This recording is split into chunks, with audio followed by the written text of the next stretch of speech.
Oke, assalamualaikum warahmatullahi wabarakatuh. Selamat pagi, siang, sore, dan malam semuanya. Kembali lagi ke dalam perkuliahan yaitu kewirausahaan pertemuan ke-10, yaitu pada minggu ke-12, analisis sumber dan penggunaan dana.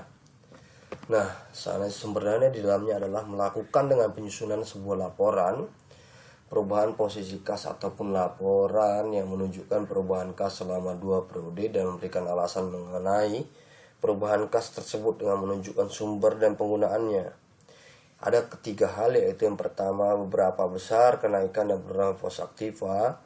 Yang kedua mengetahui dari mana dana diperoleh untuk berbagai kenaikan aktiva tersebut bila terjadi kenaikan dan kemana larinya dana tersebut bila terjadi penurunan aktiva. Yang ketiga itu alasan yang baik untuk melakukan rekonstruksi pinjaman.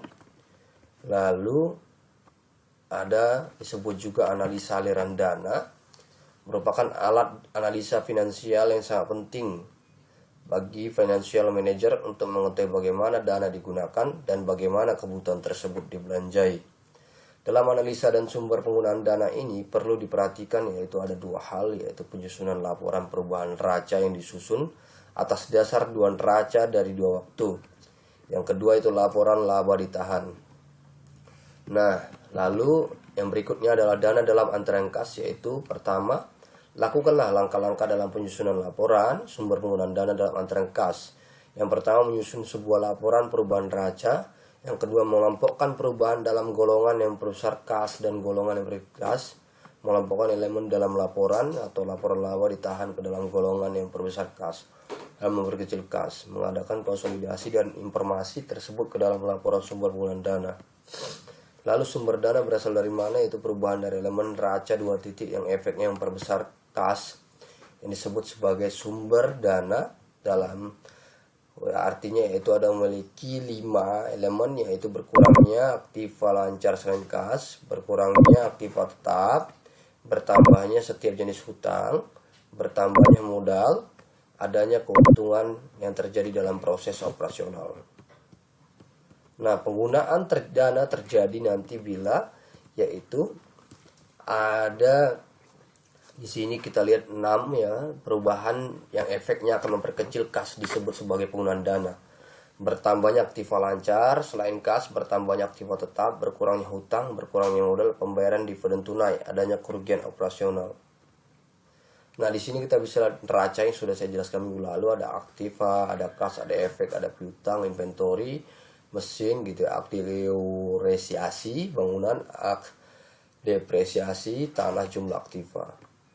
Di sini juga kita bisa harus menggunakan berapa per tahunnya gitu ya. Jadi ada multi years, ada hutang, modal sendiri, hutang perniagaan, hutang wesel, modal saham, surplus modal, laba ditahan, jumlah hutang, modal sendiri dan jumlahnya. Selama tahun 2012 terdapat keuntungan bersih setelah pajak sebesar 1.500 dan dibayarkan kas devian yaitu 700 dari tersebut di atas, maka akan bisa disusun laporan sumber dana sebagai berikut. Ada keuntungan bersih, depresiasi, berkurangnya efek, berkurangnya piutang, bertambahnya hutang wesel dan obligasi. Ini disebut dengan laporan sumber penggunaan dana tadi, yaitu multi years 2012-2013. Dari laporan tersebut penggunaan dana menonjol yaitu penambahan mesin, penambahan tanah, dan pembayaran dividen. Sumber dana yang menonjol adalah dana yang berasal dari keuntungan neto, keuntungan bersih, depresiasi, hutang jangka panjang ataupun obligasi. Dan dalam antrean modal kerja yaitu sumber dan penggunaan dana yang berasal dari unsur modal kerja sendiri, karena perubahan yang hanya menyangkut unsur aktiva lancar dan hutang lancar saja, sehingga sumber yang tersebut akan memperbesar modal kerja Anda, yaitu memiliki 4 faktor, yaitu berkurangnya aktiva tetap, bertambah jenis hutang, bertambahnya modal, adanya keuntungan dalam melakukan kegiatan operasional. Penggunaan modal kerja yang memperkecil modal kerja itu bertambahnya aktiva, berkurangnya hutang, berkurangnya modal, pembayaran dividen tunai, ada kerugian operasional. Lalu untuk dalam penyusunan laporan itu dilakukan 4 hal. Menyusun laporan perubahan modal kerja, mengelompokkan perubahan dalam unsur non current account ke dalam golongan yang memperbesar modal kerja, golongan yang berkurang modal kerja. Mengelompokkan elemen dalam laporan laba ditahan ke dalam golongan yang memperbesar modal kerja dan memperkecil modal kerja Anda.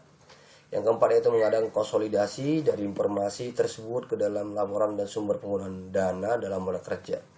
Nah, berikut adalah laporan sumber penggunaan dana 2012-2013 Dan analisa sumber penggunaan dana dapat dilakukan yaitu dengan 2 poin, yaitu laporan di waktu yang lalu, laporan di proyeksi untuk periode yang akan datang. Jadi ada estimasi untuk waktu yang datang dan ada melihat yang sudah dilalui ataupun sudah dilakukan, yaitu minimal yaitu multi 1 ataupun 2 tahun. Seperti contoh yang sudah saya lampirkan di sini. Dan nantinya akan ditampilkan laporan sumber penggunaan modalnya, ada keuntungan bersih, ada depresiasi, ada bertambahnya obligasi keuntungan tahunannya. Oke, cukup sekian dalam perkuliahan kali ini. Mudah-mudahan dapat bermanfaat. Sampai jumpa minggu depan. Wassalamualaikum warahmatullahi wabarakatuh. Selamat pagi, siang, sore, malam, sore.